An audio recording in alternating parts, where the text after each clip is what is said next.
Pero muchísimas gracias por venir, por acompañarnos. Una vez más, te agradezco que estés con nosotros y que compartas tu conocimiento, no solo con la gente del programa, sino que con cualquier persona que esté interesada en este tema. Con mucho gusto. Empecemos, Berito, entonces por lo básico. ¿Qué son los negocios fiduciarios? A ver, bueno, para explicar qué son los negocios fiduciarios, creo que es importante analizar la palabra, la segunda palabra, fiduciario. Y para analizar esta, volvámonos a una inicial que es fiducia. La palabra fiducia viene de una voz que es fe. Entonces, si tú unes la primera palabra, negocios, con fe, tú vas a ver que los negocios fiduciarios son negocios de fe.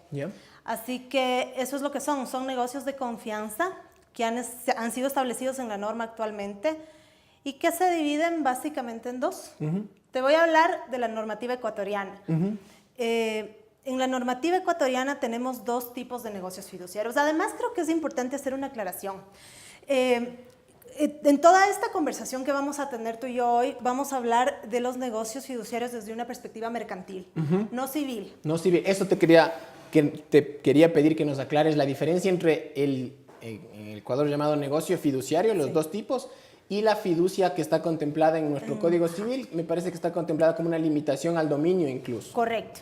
Correcto. No sé si ahora hacer esa diferencia todavía, cuando no hemos visto qué son los negocios fiduciarios, pero más adelante. Tengámoslo presente. Muy bien. Entonces, lo que sí es importante es saber que vamos a conversar desde la perspectiva mercantil para no confundir con esto que tú has dicho que es una limitación del dominio. Bien, entonces, desde la perspectiva mercantil, los negocios fiduciarios se dividen en dos. Por un lado, el fideicomiso mercantil, por otro lado, el encargo fiduciario.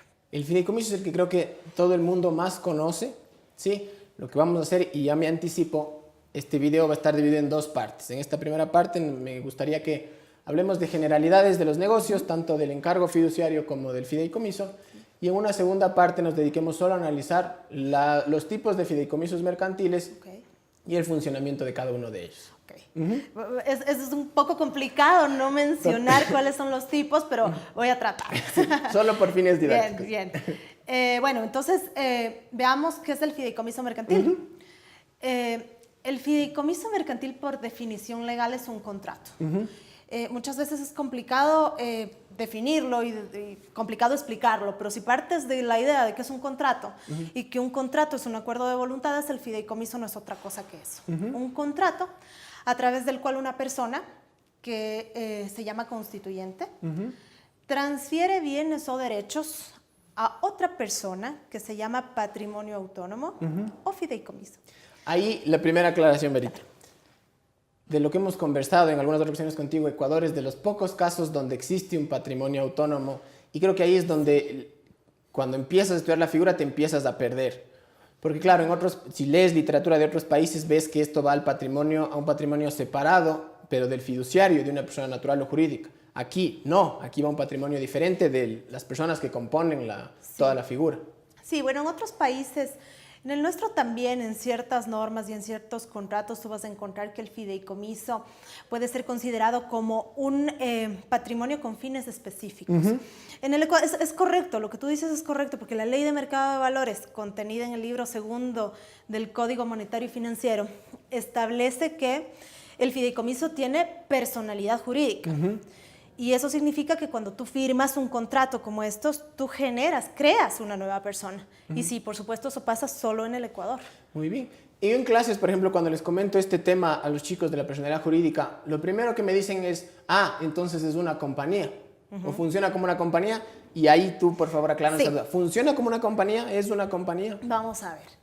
El fideicomiso es similar a una compañía. La similitud está en que es una persona jurídica, pero yo podría decirte también que se asemeja a una persona natural, claro, con componentes adicionales, por supuesto, a cualquier persona común y corriente, como por ejemplo la obligatoriedad de llevar contabilidad. Al ser una persona jurídica independiente, necesariamente debe tener un registro, debe estar inscrita en el registro único de contribuyentes y debe llevar contabilidad. En eso se asemeja a la compañía, pero definitivamente no es. De acuerdo a lo que dice la norma tributaria, ¿es una sociedad para fines tributarios? Sí. Solo para fines tributarios sería exactamente igual a una compañía. Exactamente, exacto. Pero de ahí es diferente. Es un fideicomiso determinado en la norma y tiene sus características especiales. Entonces, es más o menos como si tú quisieras asimilarle a alguna figura didáctica para que se pueda entender, cuando tú firmas un fideicomiso, lo que creas junto a la otra persona que firma contigo es una funda. ¿Ya? Y en esa funda tú vas a poner las cosas que tú le vas a aportar en calidad de constituyente al patrimonio autónomo. Entonces, vamos a suponer que tú lo que vas a hacer es un fideicomiso sencillo para la administración de tu bien inmueble, tu casa. Lo que vas a poner en esa funda es tu casa justamente. ¿Ya? Entonces allí creas esa funda, ese patrimonio autónomo y te sacas de tu patrimonio, te desapropias de tu bien para que sea de propiedad. Eso me parece una particularidad importante. Cuando el constituyente aporta bienes al fideicomiso, deja de ser dueño de esos bienes. ¿Y quién pasa a ser dueño de esos bienes? Correcto. A ver, tal vez volvamos un poco al concepto. El fideicomiso es un contrato a través del cual una persona que se llama constituyente transfiere bienes o derechos al patrimonio autónomo. Cuando yo te digo transfiere bienes o derechos, significa que pasas la propiedad, que sacas de tu patrimonio, de tu propiedad, tus bienes, y la transfieres hacia el patrimonio o a la propiedad del fideicomiso. Por lo tanto, en respuesta de tu pregunta, ¿quién pasa a ser el dueño? El fideicomiso. El fideicomiso. Perfecto. Muy bien. Siguiente paso. ¿Quién administra este cascarón o funda que tú nos comentas? Para explicar esto, digamos que hay tres partes dentro del fideicomiso.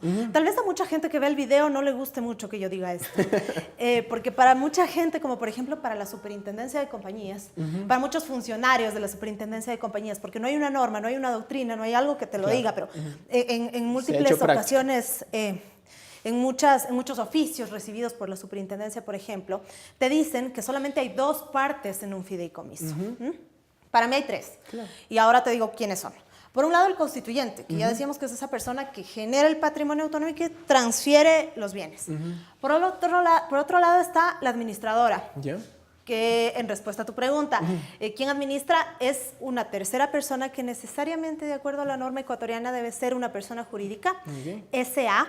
Aquí un paréntesis para diferenciar con la figura del derecho civil. En el derecho civil, el fiduciario puede ser cualquier persona. Aquí no, en el derecho mercantil tiene que ser una persona jurídica, SA, calificada y autorizada por la Superintendencia de Compañías. Esa es la segunda persona. Entonces, en respuesta a tu pregunta, ¿quién administra esto? Una fiduciaria, una compañía SA. Una compañía especializada en administrar fideicomisos. Así es. Muy bien.